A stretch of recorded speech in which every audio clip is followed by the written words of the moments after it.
பெண் 1000 மீட்டர் உயரமுள்ள பாறையில் நடுங்கிக் கொண்டிருக்கிறாள். கீழே இருக்கும் ஆண்கள் அவளை தவறாக தொட முயற்சிக்கிறார்கள். பெண் நேரடியாக ஒரு எட்டி உதைக்கிறாள்.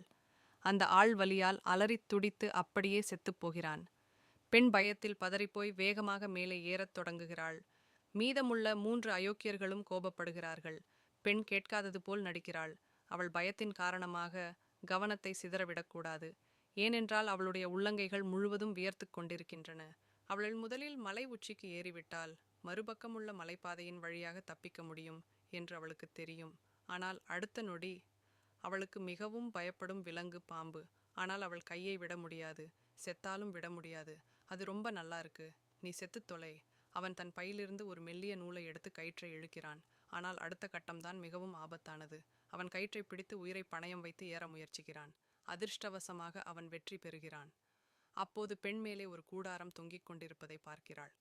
அவன் மெதுவாக மேலே நகர்ந்து ஒரு சிறிய மேடையில் ஏறுகிறான். இப்போதுதான் நிம்மதி பெருமூச்சு விடலாம் என்று நினைத்தாள். ஆனால் மீண்டும் ஒரு இக்கட்டான சூழ்நிலையில் மாட்டிக்கொண்டாள். அந்த அயோக்கியர்கள் நியாயமே இல்லாமல் குறுக்கு வழியில் அவன் தலைக்கு மேலே ஏறிவிட்டார்கள்.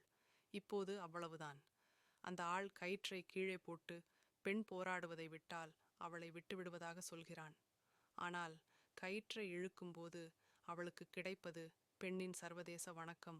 ஆண்கள் கோபமடைந்து அவளை இவ்வளவு உயரமான இடத்தில் அப்படியே விட்டுவிட்டால் இரவு நிச்சயம் உறைந்து போவாள் என்று நினைத்து அவளை சாகடிக்க முடிவு செய்கிறார்கள்.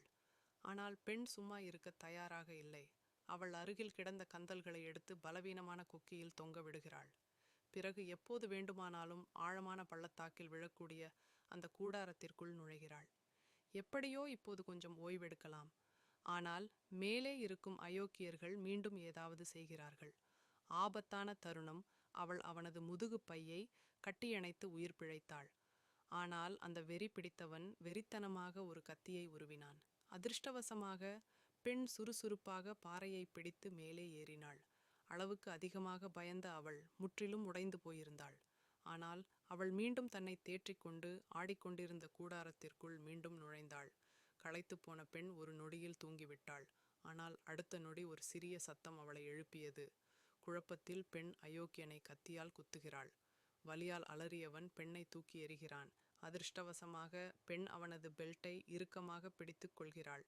பெண் அவனது தொடையிலும் ஒரு கத்தியால் குத்துகிறாள். அவள் தன் கூட்டாளிகளை அவளை மேலே இழுக்கச் சொல்கிறாள். ஆனால் மேலே வந்தவுடன் அயோக்கியன் அவளது தலைமுடியை பிடித்து இழுக்கிறான். வேறு வழியின்றி பெண் அதை வெட்டுகிறாள். அதிர்ஷ்டவசமாக அவள் கூடாரத்தை பிடித்து கொள்கிறாள். ஆனால் கூடாரம் மெதுவாக நழுவுகிறது. பெண் அதிர்ஷ்டவசமாக மேடைக்கு திரும்புகிறாள். ஆனால் இப்போது அவளுக்கு பாதுகாப்பு இல்லை. ஒரு காற்று வீசினால் கூட அவள் ஆழமான பள்ளத்தாக்கில் விழுந்து விடுவாள். 2வது மற்றும் 3வது ஆட்கள் பயப்படத் தொடங்குகிறார்கள். ஒரு பெண்ணை பிடிப்பதற்காக தங்கள் உயிரை பணயம் வைக்க அவர்கள் விரும்பவில்லை.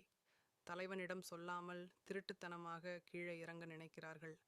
ஆனால் தலைவன் தூங்குவது போல் நடிக்கிறான் என்று அவர்களுக்கு தெரியாது. 2வது ஆள் சிறுநீர் கழிக்க எழுந்திருக்கும்போது பிறகு கனவில் இருந்த 3வது ஆளை கட்டி ஒரு எட்டி உதைத்து கீழே தள்ளுகிறான். பெண் பயத்தில் இன்னும் மீளாத நிலையில் அந்த அயோக்கியன் நேரடியாக அவளை கொல்ல வருகிறான். பெண் 3 நொடிகளில் சண்டையை முடித்து விடுவாள் என்று அவன் நினைக்கவில்லை. அந்த வெறி பிடித்தவன் இறுதியாக தவறை உணர்கிறான்.